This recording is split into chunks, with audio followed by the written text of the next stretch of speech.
When demons are awakened from the darkness and turn the world into a living hell, the goddess of faith will select 6 heroes, and these 6 will be given the powers to save the world. It is always only 6 that are chosen, and for this reason, they're known as the Brave of the 6 Flowers. A mysterious man, called Adlet Mayer, came to Piena to prove himself in front of the goddess of fate, in order to become a brave. He has the verbal tick of calling himself the strongest man in the world in almost every sentence. A verbal tick that people often poke fun at, calling him an idiot, and all sorts of insults. He interrupted the semi-final match between Battle and Quado in the holy tournament that chooses the Braves, proclaiming to be the strongest man in the world. The royal guards tried to stop Adlet, but he took them out. Afterward, he fought the 2 warriors and incapacitated them both, before being captured by more guards and thrown into jail. While in jail, a maid sneaked inside to meet Adlet. She was impressed by his fight and asked him about his fighting style, philosophy, and goals. Adlet replied that he believes he will become a brave, one of the 6 chosen warriors to fight the demon god, who also goes by the Magin, and that he wishes to fight alongside Princess Nashitania if she were to be chosen as a brave. Adlet also discovers that something or someone has been killing the 6 braves. He is then moved to an isolated prison cell in a pit. For many days and nights, Adlet remained in the dark pit, with barely any food and water. Some weeks later, the Braves were chosen, and Adlet received the crest of the 6 flowers on his right hand. The maid arrived, revealed to be the princess, much to Adlet's surprise, and rescued him from his cell. Nashitania showed him her crest, and goes on to free him from his cell at the expense of her soldiers, trapping them in the same pit they had thrown Adlet in. They both fled from Piena and began heading west on horseback towards the land of the Howling Demons, to meet the other Braves and defeat the demon god. For several days, Adlet and Nashitania got to know each other through talking and sparring. Upon rebuking her, Adlet found out about her mischievous nature, when she pretended to be saddened and scared of his anger towards her. He was also able to see how her abilities worked, and her free-spiritedness, which usually provokes him. Despite that, they began to grow closer, but when a village in their path was attacked by the Kaiauma, which are evil demons, Adlet and Nashitania rushed to their defense and were able to fight together briefly.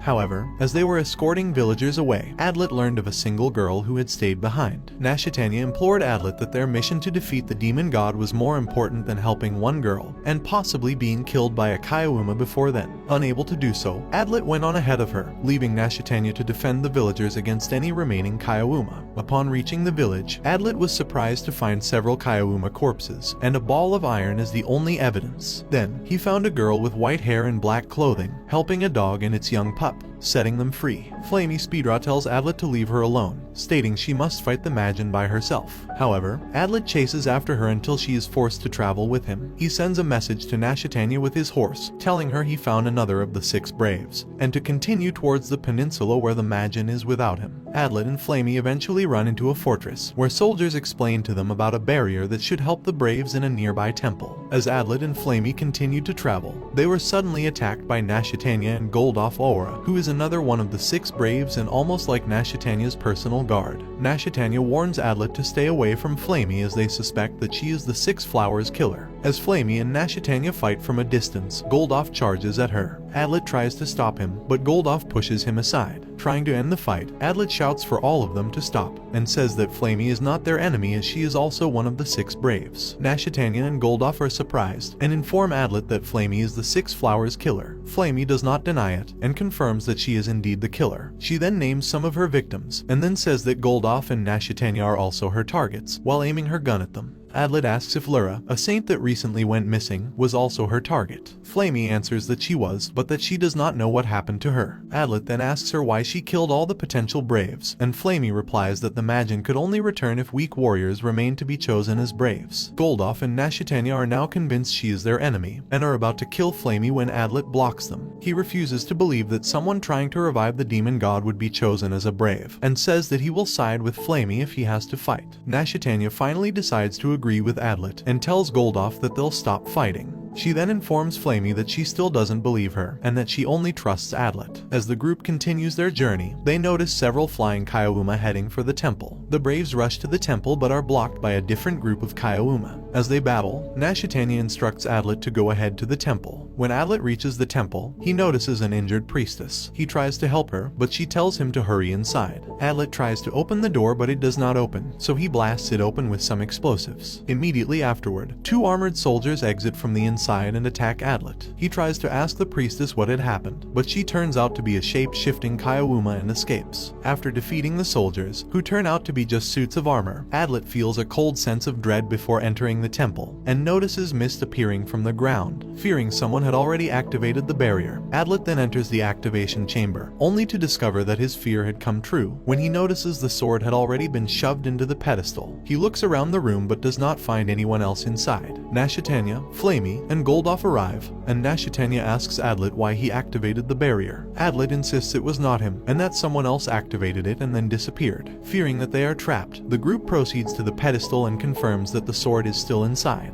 While the group tries to figure out what has happened, Goldoff manages to turn off the barrier and remove the sword, but Flamey says that the fog is still there. Adlet tries to turn it off by cutting his hand and dripping his blood on the pedestal while reciting, "Barrier, release," but nothing changed. Nashitania then panics, grabbing the sword and attacking the pedestal, shouting "Barrier, release," and claims that she was the owner of the barrier while breaking the slab. Flamey stops her, telling her that there is no point in panicking, when they suddenly hear footsteps. A young girl, called Chamat, arrives and asks what had happened. She recognizes the members of the group, except for Adlet. Adlet asks who she is, and Chamat introduces herself and announces that she was also chosen as a brave. Adlet tells Chamat that he is the strongest man in the world, but ends up confusing Chamat as she is said to be the most powerful person in history, besides the goddess of fate. Chamat then decides that they should kill Flamey, who also prepares for a fight, but Adlet and Nashitania stop them. Another one of the 6 braves arrives, a girl called Mora, who's wondering what the group is arguing over, but quickly realizes that Chamat was about to start a fight. Mora then orders Chamat to stop, and tells the group that there is an outsider among them. She reveals that she had been traveling with a man she met the day before, called Hans Humpty, who is also a brave. Adlet orders everyone to show their crests, and they realize that there are 7 of them.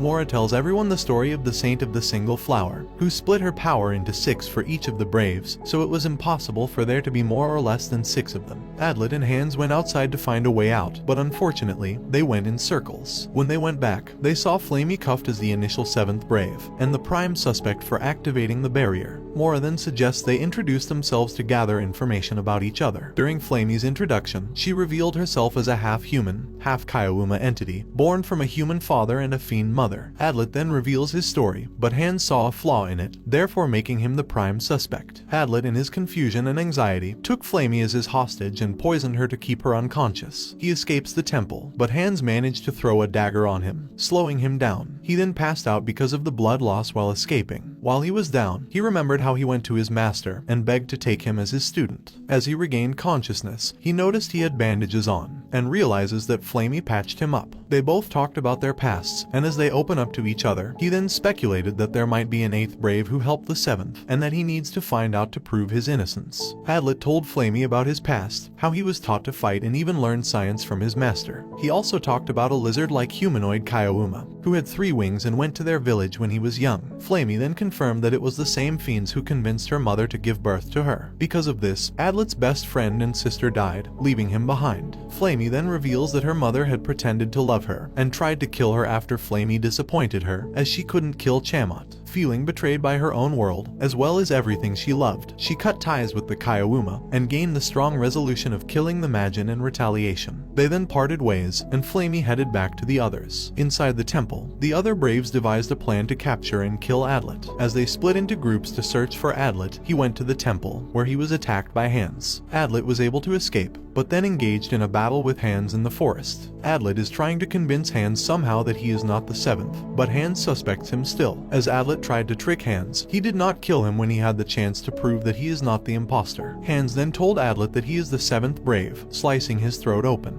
Adlet then realized that it was a hallucination, and Hans decided to believe in him as he saw his dying reaction, which would be different had he been the imposter. Meanwhile, Nashitania speculated that Hans might be the 7th brave, and is asking Goldoff for help, and to trust her that Adlet is innocent. Adlet and Hans went back to the temple to find clues, but Chamat was outside and decided she was bored of waiting, so she would just kill everyone to see if they were the traitor, attacking both of them by summoning her Juma, which are like her pets. Adlet and Hans battled Chamat, but her fiends would always regenerate, making them hard to defeat. They then thought of incapacitating Chamat to stop the fiends. It was a success, and they captured Chamat. They asked her if she knows anything about the activation of the barrier, and she nodded no. Adlet went to search for more clues, fuse and use the bomb that Flamey gave to give a signal to her. Flamey notices the signal and they meet each other. Adlet hypothesized about a saint's involvement in the matter, but Flamey rebuked them. Back at the temple, Hans told Mora and Chamat the same thing, but Mara refused to believe it. Meanwhile, Nashitania confirms with Goldov if someone died by checking her crest. Adlet told Flamey his theory about the seventh, and then confessed his love for her, but she became even more skeptical, believing Adlet was trying to deceive her. Hans told Mora and Chamo the same hypothesis, which made Mora call for Nashitania and Goldov to use their powers. She told them that Hans was severely injured by Adlet, making Nashitania snap and furious that she had trusted and defended him. Flamey pursued the escaping Adlet and made a signal to the others of their location. Mora caught up and the three engaged in a battle, but then Adlet surrendered and convinced Mora about Flamey's innocence, so the others wouldn't suspect her if he dies. Mora tried to kill Adlet, but Flamey decided to believe Adlet and stopped Mora. Adlet and Flamey then escaped but were cornered by Nashitania and Goldov, who were also out to kill Adlet because of Mora's lie. Adlet and Flamey were cornered by Mora, Nashitania, and Goldov. Adlet tried to go back to the temple to meet with Hans while Flamey backed him up. However, Mora and Goldov stopped Flamey, and Nashitania pursued Adlet in the process. He felt the chills as Nashitania gave the final blow, and blocked her weapon using his hands, kicking her to escape. Goldov followed him until they went back to the place where they fought the fiends near the temple. As Goldov, Nashitania, Mora, and the captured Flamey got back together, Nashitania was shocked to see Chamat with Hans alive. She then apologized to Adlet for attacking him. Adlet finally made a conclusion as to how he or she might have done it. His theory involved the Sun Saint, Rira, being kidnapped and was told to raise the temperature for over a week. As soon as one of the Braves opened the temple, they killed her, dropping the temperature, and a fiend ate her body. Hans was able to find the body, which then concludes as to who the seventh Brave was. Adlet reveals that Mora might have been the seventh Brave if his deductions were correct, but Chamat rebuked his conclusion. She and Hans were able to find copies of the tablet and tools that might have been used for the real activation of the barrier. On the second tablet were instructions to reactivate the fog barrier, which was by removing the knife and shattered tablet, dripping blood all over the stand, reciting the spell, and breaking the tablet. This made everyone think that the person who broke the tablet was the seventh Brave. Flamey confirmed that it was Nashitania, shocking everyone. By deduction, Adlet also thought that the person who sent him to the temple was the one who planned everything from the very beginning, as he confirmed it. Nashitania then surrendered and claimed that she really is the seventh Brave, and Goldov was shocked. Nashitania told them that she wanted to kill them all because she believed that humans and fiends could live together in peace, but around 500,000 humans might die in the process. Adlet then ordered everyone to kill her, but she escaped. Adlet fainted due to the loss of blood, and as he regained consciousness, Mora apologized to him for not knowing who the seventh Brave was, and also took care of his wounds. After resting, they all went outside to go to the Demon King. But to their surprise, they met Rolonia, Adlet's childhood friend and the Saint of Blood, who apologizes for being late because of the fog, and claims that she is one of the Braves. During the confusion, troops from Gwenbyre went to the temple to tell everyone that more than 1,000 fiends would gather there, to go back to the land of the Howling Demons. They stopped thinking first as to who might be the seventh Brave, and strategized to kill the Demon King. And this brings the anime to an end. Don't forget to like and subscribe if you enjoyed, and turn on the notification bell so you never miss out on another video. Until next time, take care.